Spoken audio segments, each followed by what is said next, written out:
আসসালামু আলাইকুম। Hello everyone, কেমন আছেন সবাই? আশা করি ভালো আছেন। বন্ধুরা, চলে আসলাম আরও একটি নতুন ভিডিও নিয়ে। আজকের ভিডিওতে আলোচনা করব কিভাবে কবুতরকে সঠিক নিয়মে কৃমি পোষ করাবেন এবং লক্ষণগুলো সম্পর্কে জানব। তো বন্ধুরা, তার আগে ছোট্ট একটা রিকোয়েস্ট, আমাদের চ্যানেলটিতে আপনি নতুন হয়ে থাকলে অবশ্যই চ্যানেলটি সাবস্ক্রাইব করে দিবেন। আর একটি কথা, অবশ্যই ভিডিওটি স্কিপ না করে বা টেনে টেনে দেখবেন না, এতে আপনি সঠিক নিয়মটা বুঝতে পারবেন না।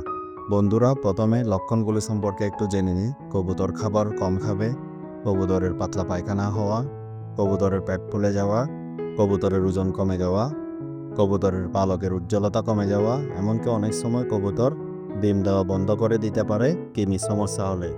এই সমস্ত লক্ষণগুলো দেখা দিলে আপনার বুঝে নিতে হবে আপনার কবুতরের পেটে কৃমির সমস্যা হয়েছে।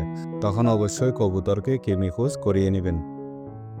বন্ধুরা, যখন কৃমির সমস্যা হয়, কবুতরের শরীরের যে পুষ্টিগুলো থাকে এগুলো কৃমি খেয়ে ফেলে এবং কবুতর দুর্বল হয়ে পড়ে। বন্ধুরা, আরেকটা জিনিস মাথায় রাখতে হবে, অসুস্থ কবুতরকে কৃমির ওষুধ বা কৃমি পোষ করানো যাবে না এবং ছোট বাচ্চা কবুতরগুলোকে কৃমির পোষ করানো যাবে না। যদি কোনো কবুতর অসুস্থ থাকে, অবশ্যই কবুতরটাকে চিকিৎসা করে সুস্থ করে দিবেন, এরপর কৃমি পোষ করাবেন। বন্ধুরা, কবুতরকে কোন সময় কৃমির পোষ করাবেন সেটা যদি আপনাদেরকে একটু জানাই। অবশ্যই ঠান্ডা আবহাওয়ার মধ্যে কবুতরকে কৃমি পোষ করাবেন। আবহাওয়া যখন গরম থাকে তখন কৃমি পোষ করাবেন না। এই ক্ষেত্রে আপনার কবুতরকে কৃমি পোষ করালে কবুতর অসুস্থ হয়ে যেতে পারে। বন্ধুরা, কবুতরকে অবশ্যই খালি পেটে কৃমি পোষ করাতে হবে। যেদিন কৃমি পোষ করাবেন তার আগের দিন সন্ধ্যার পর থেকে আর কোনো খাবার দিবেন না,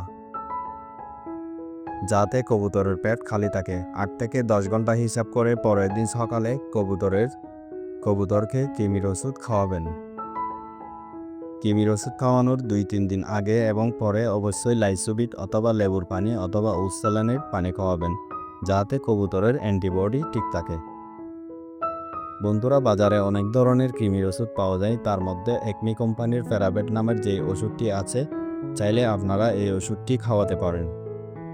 এটি 100% কার্যকারী একটি ওষুধ, যেটা আমিও ব্যবহার করে থাকি। আমি নিজে অনেক ভালো ফলাফল পেয়েছি। ওষুধটি ব্যবহারের নিয়ম হচ্ছে প্রতি 1 লিটার পানিতে 1 গ্রাম ওষুধ মিশিয়ে দিতে হবে। এভাবে আপনারা ওষুধটি কবুতরকে খাওয়াবেন বা ব্যবহার করবেন। আরেকটি গুরুত্বপূর্ণ কথা হচ্ছে, ওষুধ মিশ্রিত পানি 2-1 ঘন্টার বেশি রাখা যাবে না। আর খেয়াল রাখবেন সবগুলো কবুতর ওষুধ মিশ্রিত পানিগুলো খাচ্ছে কিনা। 2-1 ঘন্টা পর ওষুধ মিশ্রিত পানিগুলো ফেলে দিবেন এবং পানির পাত্র পরিষ্কার করে নতুন করে পানি দিবেন। আর অবশ্যই কবুতরের বাসাগুলো পরিষ্কার করে দিবেন। পরিষ্কার খাবার খেতে দিবেন, ময়লাযুক্ত খাবার দিবেন না এবং পুষ্টিকর খাবার দেওয়ার চেষ্টা করবেন। তো বন্ধুরা, কৃমি পোষ সম্পর্কে যদি কিছু না বুঝে থাকেন অবশ্যই আমাকে কমেন্ট করে জানাবেন। আজকের ভিডিও এই পর্যন্ত। ভিডিওটি ভালো লাগলে লাইক দিয়ে শেয়ার করে দিবেন এবং চ্যানেলটিতে নতুন হলে সাবস্ক্রাইব করে পাশে থাকবেন। আসসালামু আলাইকুম, আল্লাহ হাফিজ।